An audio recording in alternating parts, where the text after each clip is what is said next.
और 10-10 हज़ार रूम के होटल इसलिए बनाते हैं कि हर फ्राइडे शाम छुट्टी होती है, सैटरडे पूरा छुट्टी, संडे पूरा छुट्टी, तो 3 दिन वो होटलों में पड़े पड़े ही मजा मनाते, घर में कोई नहीं रहता। ये है उनके होटल की हैसियत। तो वो होटल बनाते हैं, तो इसमें क्या बड़ी बात है कि वो 10,000 कमरे का होटल बना लिया, 20,000, वो मजबूरी है उनकी, नहीं बनाएंगे तो समाज पागल हो जाएगा उनका, सिजोफ्रेनिया से मर जाएंगे सबके सब, इसलिए होटल बनाते हैं। हमको जरूरत नहीं है, इसलिए हम तो धर्मशाला बनाते हैं, उनको जरूरत है तो होटल बनाते हैं। तो हम जब उनके साथ अपना कंपैरिजन करते हैं ना, तो थोड़े ध्यान से करें। कुछ हिंदुस्तानी जो अमेरिका यूरोप में रहने लगे कहने लगे यार क्या बात है अमेरिका की, सड़क के ऊपर सड़क, सड़क के ऊपर सड़क, 7 मंजिली सड़क, 8 मंजिली सड़क। वो उनकी समस्या है, क्योंकि जमीन पे सड़क बन नहीं सकती, एक्सपेंशन की गुंजाइश नहीं है, तो एक के ऊपर एक बनानी पड़ती है। उन्होंने कोई वो बहुत बड़ा काम कर लिया है, तीर मार लिया, ऐसा नहीं है। यूरोप की कई मुश्किलें हैं, उन मुश्किलों के लिए वो ये सब करते हैं, उनसे कुछ छुटकारा मिले, निपटारा मिले, इसलिए उनके यहाँ ये सब होता है। हमारे यहाँ इस तरह की मुश्किलें नहीं हैं, इसलिए हमको ये करने की ज़रूरत नहीं पड़ती। आप ध्यान दीजिए, किसी भी सभ्यता में कोई भी चीज़ आती है तो ज़रूरत के हिसाब से आती है। हमें किसी चीज़ की ज़रूरत है, हम वो करेंगे, नहीं है छोड़ देंगे। जैसे कोई लोग इन कंपैरिजन करते हैं यूरोप और अमेरिका, वो कहते हैं यार उन्होंने जेट हवाई जहाज बना लिया, हमने तो बैलगाड़ी है। अब बैलगाड़ी की जरूरत है इसलिए हम बैलगाड़ी रखते हैं, उनको जेट हवाई जहाज की जरूरत है इसलिए जेट हवाई जहाज है। पता है उनके यहाँ जेट हवाई जहाज क्यों है? उनकी फिलॉसफी है। उनकी फिलॉसफी ये है कि जीवन एक बार ही मिलता है। यूरोप की जो फिलॉसफी है ना, उसमें पुनर्जन्म नहीं, कोई भी पुनर्जन्म नहीं। और आप जानते हैं ना, भारतीयता को छोड़कर दुनिया के किसी भी दर्शन में पुनर्जन्म नहीं। इस्लाम में पुनर्जन्म नहीं है, ईसाईयत में पुनर्जन्म नहीं है, कुरान हदीस में पुनर्जन्म नहीं है, बाइबल ओल्ड टेस्टामेंट में पुनर्जन्म नहीं है। पुनर्जन्म सिर्फ इस देश में है, और एक बार नहीं, बार बार बार बार बार बार। उनके यहाँ एक ही बार है जन्म। तो वो बोलते क्या है वहाँ के फिलोसोफर कि जन्म एक ही बार मिला है, तो जितना मजा करना है यही करो, अगली बार तो मिलेगा नहीं, तो जल्दी जल्दी मजा करो, तो हर चीज जल्दी जल्दी करो, तो जेट हवाई जहाज लाओ, तो ये लाओ, स्पीड बढ़ाते जाओ, क्योंकि जन्म एक ही है। भारत में बार बार जन्म। मैंने एक बार एक किसान को पूछा कि आप तो बैलगाड़ी से चलते हैं, बहुत देर लगती है, तो उनका हाँ लगती है तो क्या? मैंने कहा आपको देर लगती है तो माल देर में आपका पहुंचता है बाजार में। तो उन्होंने कहा तो क्या? तो इससे पैसा कम आता है। तो उसने कहा तो क्या? तो मैंने कहा आपको मजा करने के लिए टीवी फ्रिज घर में नहीं आता क्योंकि पैसा कम है, तो उससे क्या? तो मैंने कहा उसमें बहुत मजा आता है, टीवी देखो, सिनेमा देखो। तो उसने कहा मजा तो मुझे बैलगाड़ी में बैठने में भी आता है। अब तो कहानी खत्म सारी। वो ये कहता है कि जब मैं बैलगाड़ी में चलता हूं तो बैल के गले की जो घंटी है, मुझे ऐसा लगता है कि भगवान कृष्ण की बंसरी बज रही है, मैं सुनते हुए आराम से जाता हूं, और मुझे कुछ पड़ी नहीं है। जो करना है इस जन्म में, बच गया तो अगले जन्म में, उसका बच गया तो अगले जन्म में। बार बार में बैठेंगे उसके दोस्त, सगे संबंधी, रिश्तेदार, नातेदार, वो हो गए उसके सब मिनिस्टर, और अंत में डाइनिंग टेबल से दूर रहेंगे उसके नौकर चाकर, वो हो गई प्रजा। ये है डेमोक्रेसी। राजा है ना, राजा, वो सबसे प्रमुख है, क्योंकि डाइनिंग टेबल का सेंट्रल पॉइंट वो है। अब यूरोप में क्या होता है कि जो बच्चे होते हैं ना, वो डाइनिंग टेबल पर अपने बाप के साथ नहीं बैठ सकते। आपको ये बात पचेगी, हजम होगी कि कोई बेटा अपने बाप के साथ बैठकर खाना नहीं खा सकता? वो वहां का नियम है।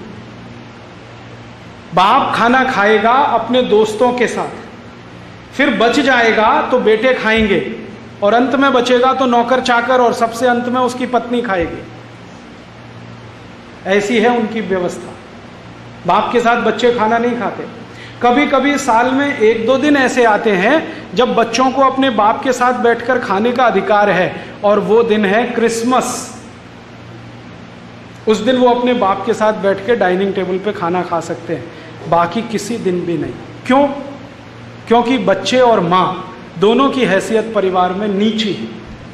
बच्चों को तो मैंने कहा लावारिस छोड़ना है, और माँ तो माँ है नहीं, वो तो एक रखेल जैसी है, वैश्या जैसी है, इस्तेमाल करना है और छोड़ देना है। तो बच्चे और माँ की हैसियत खराब है, जो भी है वो बाप की है। आपको सुनकर हैरानी होगी कि बच्चे का पैदा होना या ना होना ये बाप की इच्छा पर निर्भर है। यूरोप में माँ की कोई इच्छा नहीं, उसको जन्म मिलेगा नहीं मिलेगा बाप तय करेगा। और यूरोप में 2500 साल ये परंपरा रही है कि बच्चा पैदा होते ही बाप पहले उठाएगा, जो माँ ने उठा लिया तो उसको फेंकना पड़ेगा, कुत्ते खा जाए भेड़िया खा जाए। और माँ बच्चे को दूध नहीं पिला सकती। यूरोप में नर्स दूध पिलाती, माँ नहीं पिला सकती, तो नर्सों के दूध पर बच्चे पलते हैं वहां। इसलिए यूरोप में नर्सों की मांग सबसे ज्यादा है। आप कभी कभी अखबार में सुनते हैं ना, इंग्लैंड में भारतीय नर्सों की इतनी मांग है, अमेरिका में इतनी मांग है। क्यों? नर्सिंग करना है। नर्सिंग माने बच्चों को दूध पिलाना, मां नहीं पिलाएगी, नर्स पिलाएगी। ये उनकी मान्यता है। और इस मान्यता से जब आगे बढ़ते हैं, डाइनिंग टेबल पे पत्नी साथ नहीं रहती, बच्चे साथ नहीं रहते, और पति खाना खाता अपने दोस्त मित्रों के साथ, तो ऐसी ही उनकी स्टेट है, राज्य की व्यवस्था है, और उसको वो डेमोक्रेसी कहते हैं। ये डेमोक्रेसी वहां 700-800 साल से चल रही है। इसमें क्या होता है? बाप ने जो बोल दिया वो कानून, बाप ने जो बोल दिया वो नियम, राजा ने जो बोल दिया वो कानून, राजा ने जो बोल दिया वो नियम। हमारे यहां क्या होता है? शास्त्रों ने बोला वो कानून, शास्त्रों ने बोला वो नियम, शास्त्र की मानना है, मां बाप की नहीं। और शास्त्र के बाद हम किसी को मानते हैं तो गुरु, गुरु ने जो बोला नियम, गुरु ने बोला वो कानून, उनके यहां नहीं है। तो वहां क्या होता है? राजा सब कुछ तय करता है, प्रजा को तय करने का अधिकार नहीं है। राजा जो कुछ तय करेगा प्रजा पालन करेगी, प्रजा उसमें हस्तक्षेप नहीं करेगी। ये उनकी मान्यता है। अब इस मान्यता में कानून कैसे हैं, नियम कैसे हैं, व्यवस्थाएं कैसी हैं? यूरोप में जितने बड़े बड़े राजा हुए, सबने अपने अपने कानून बनाए, और उनमें काफी झगड़े हुए। वो राजा बदलते थे, कानून बदलता था, राजा बदलता था, कानून बदलता था, राजा बदलता था, कानून बदलता था। अब हमने भी क्या किया? यूरोप की नकल करके पार्लियामेंट्री डेमोक्रेसी ले आया। यहाँ भी क्या हो रहा है? सरकार बदलती है, कानून बदलते हैं, सरकार बदलती है, कानून बदलते हैं, सरकार बदलती है, कानून बदलते हैं। एक सरकार एक कानून बनाती है, दूसरी कहती है ये बेकार है, इसका बदल दो, दूसरा लाओ।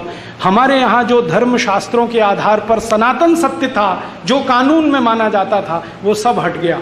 अब सीपीसी, आईपीसी, आरपीसी, सीआरपीसी, सरकार बदलती रहे, हम उसके हिसाब से चलते रहे। और वहां सरकार कौन चलाता है? राजा। राजा कहां से आएगा? जो परंपरा से है, उसका बाप राजा तो बेटा राजा, बेटे का बेटा राजा, बेटे का बेटा राजा। अब भारत में क्या हो रहा है? अम्मा प्रधानमंत्री तो बेटा प्रधानमंत्री, बेटा प्रधानमंत्री तो बेटे का बेटा प्रधानमंत्री, वो प्रधानमंत्री तो आगे प्रधानमंत्री। हो रहा है कि नहीं? अब हम चिल्लाते हैं कि भारत में भाई भतीजावाद, ये तो आने ही वाला है, क्योंकि यूरोप की नकल की हमने। कानून वहां के कैसे? एक छोटा सा मैं आपको किस्सा सुनाता हूं। ये किस्सा है आज का नहीं, अरिस्टोटल के जमाने का। अरिस्टोटल का एक चेला था, उसके खिलाफ एक मुकदमा आया। मुकदमा आया, चेले का नाम था डेमोस्थनीज। अरिस्टोटल का एक चेला, एक शिष्य, उसका नाम था डेमोस्थनीज। तो उसके खिलाफ एक मुकदमा आया राजा के दरबार में। मुकदमा यह था कि उसने अपने पड़ोसी का धन और संपत्ति लूट लिया, डेमोस्थनीज ने। डेमोस्थनीज ताकतवर था, उसका पड़ोसी कमजोर था। कहानी है रोम की। तो लूट लिया उसने। अब लूट लिया तो राजा के सामने मुकदमा आया। जो उसका पड़ोसी था उसका नाम था एशुनियस। तो राजा के सामने मुकदमा चल रहा है और डेमोस्थनीज कह रहा है कि मैंने एशुनियस का धन संपत्ति लूट लिया है और मैंने ठीक किया है। तो एशुनियस को कहा गया, भाई तुमको क्या कहना है अपने बचाव में? तो एशुनियस कह रहा है, मैं गरीब हूं महाराज, मेरे पास धन पहले से ही बहुत कम है, मेरे बच्चे भूख से पीड़ित हैं, आप मेरा धन वापस दिलवा दो तो मेरा कुछ काम हो जाए। तो डेमोस्थनीस क्या कहता है दरबार में? वो कह रहा है कि मेरी कीमत, डेमोस्थनीस कह रहा है, मेरी कीमत एशुनियस से अधिक है क्योंकि मैं अरस्तु का चेला हूं, अरस्तु का शिष्य हूं, तो इसलिए मेरी कीमत अधिक है। और मैं महान हूं क्योंकि मेरे पास पैसा है। ध्यान से सुनना, मैं महान हूं क्योंकि मेरे पास पैसा है, और मैं ये कहने के लिए बाध्य हूं कि मेरा जन्म एक अच्छे परिवार में पैदा हुआ है। अच्छा परिवार माने मेरी मां अपने बाप की पत्नी थी, रखेल नहीं थी, कैप्ट नहीं थी, वो पत्नी थी, उससे मेरा जन्म हुआ है, इसलिए मैं और भी ज्यादा महान हूं। अब मैं महान हूं, मेरी शिक्षा भी अच्छी हुई है, और मैंने कभी जिंदगी में कोई श्रम कार्य नहीं किया है, इसलिए मैं महानता के चरम पर हूं। आपको एक छोटी घटना सुनाता हूं। प्लेटो कहता था कि जो हाथ से श्रम करते हैं वो सबसे घटिया लोग हैं, और सबसे ऊंचे लोग वो हैं जो कोई श्रम नहीं करते। भारत में इसका उल्टा है। भगवान कृष्ण अर्जुन को समझा रहे हैं कि बिना मेहनत के जो खाता है वो पाप की कमाई है, इसलिए मेहनत किए कुछ मत खाओ। यूरोप में प्लेटो कहता है मेहनत करो ही मत, बिना मेहनत के खाओ। वो कहता है कि मैं अरस्तु का चेला हूं, अरस्तु प्लेटो का चेला था, और प्लेटो कहता था कि श्रम मत करो, मैंने आज तक कोई श्रम नहीं किया है, इसलिए इस मुकदमे का फैसला मेरे पक्ष में होना चाहिए। तर्क सुनो उसके। और न्यायाधीश ने, जो राजा था, डेमोस्थनीस के पक्ष में फैसला दे दिया। और ऐसे एक दो नहीं, मेरे पास 1500 मुकदमों के डॉक्यूमेंट्स हैं। ये तो एक मैंने सुना है। अब राजा कहता है कि मैंने न्याय किया। क्या किया? एक महान व्यक्ति, समृद्ध व्यक्ति, पैसे से बड़ा, जिसने कभी श्रम कार्य नहीं किया, उसने अपने पड़ोसी की संपत्ति को लूट लिया, तो उसने ठीक किया क्योंकि वो महान है, और मैंने उसके पक्ष में फैसला दिया, तो अच्छा ही किया। ये है न्याय, और इस पर टिका हुआ है प्लेटो का सारा पुस्तक लॉज, LAWS। उससे निकली है उनकी व्यवस्था, जिसको criminal procedure code, civil procedure code और दूसरे प्रोसीजर कोड कहते हैं। वो सब की सब हमने बिना अकल लगाए ले लिया है। अब कैसे न्याय मिले इस देश में? आप देखो, भारत में जहाँ CPC, CRPC, IPC चलता है ना, वहाँ पैसे वालों को ही न्याय मिलता है। हमारे राष्ट्रपति अब्दुल कलाम ने चीफ जस्टिस को एक चिट्ठी लिखी है कि क्या कारण है भारत की आजादी के 50 साल में गरीबों को ही फांसी हो रही है, किसी अमीर को फांसी नहीं हुई, जबकि उन्होंने क्राइम गरीबों से ज्यादा किए। तो चीफ जस्टिस के पास जवाब नहीं है डॉक्टर अब्दुल कलाम के इस पत्र का। मेरे पास जवाब है, क्योंकि हमने कानून और न्याय व्यवस्था अंग्रेजों से ली है, उनसे नकल की है, तो उनके यहाँ न्याय तो पैसे वाले को ही मिलता है, ताकतवर को ही मिलता है, गरीब को न्याय लेने का अधिकार ही नहीं है, क्योंकि उसमें आत्मा नहीं है। तो ऐसी पूरी व्यवस्था उनकी, उसकी हम नकल करके अपने देश में सोचें कि सुख शांति आएगी, मुझे नहीं लगता कि इसमें कोई सुख शांति आएगी। तो आप बोलेंगे क्या करना चाहिए? अब मैं अपने व्याख्यान का अंत करने जा रहा हूं। मुझे ये लगता है कि भारत में दो ही काम करने के लिए अब हमारे पास स्थान है। या तो हम यूरोप की ये जो मान्यताएं हैं ना, उनके हिसाब से अपने को बदल लें, या हमारे देश की अपनी मान्यताओं के हिसाब से अपनी व्यवस्थाओं को बदल लें। हमने ये जो पार्लियामेंट्री डेमोक्रेसी यूरोप की नकल करके लाई है, उसका अंतिम परिणाम है संसद में मां बहन की गाली, जो यूरोप में बहुत सामान्य है, सभी संसदों में। तो अगर हम इसी पार्लियामेंट्री डेमोक्रेसी को चलाना चाहते हैं, तो जो दृश्य आपने देखा, थोड़े दिन बाद इससे भी भीभत्स देखने को मिलेगा।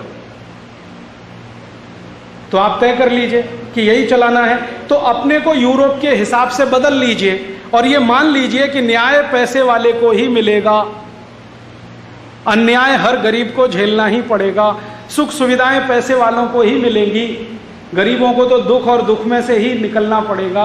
तो ये मान लीजिए, और अगर ये मान लिया तो सारा किस्सा खत्म, कुछ करने की जरूरत ही नहीं है। जब हमने मान लिया कि गरीब तो गरीब रहेंगे, दुखी रहेंगे, पीड़ित रहेंगे, न्याय मिलेगा नहीं, व्यवस्था में उनका कोई स्थान होगा नहीं, तो बहुत शांति है मन में, कुछ करना ही नहीं। और जो आप ये माने कि भारतीय व्यवस्था के अनुकूल चलाना हो, तो भारत में तो पता है क्या है, भारत में ये है कि आत्मा सभी में है, वो मनुष्य हो या मनुष्येतर।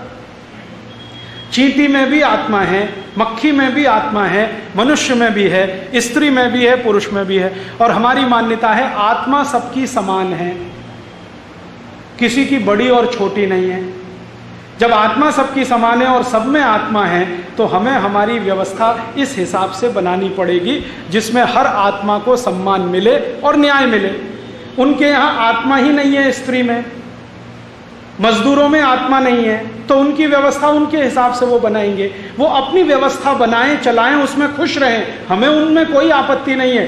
तकलीफ की बात यह है कि उनकी व्यवस्थाओं को हम अपने यहाँ लाएं और नकल करके उसको अपने देश में चलाएं और फिर ये कल्पना करें कि इससे भारत सुखी हो जाएगा, समृद्धशाली हो जाएगा। ये अपने को धोखा देना है और 60 साल से यही हो रहा है।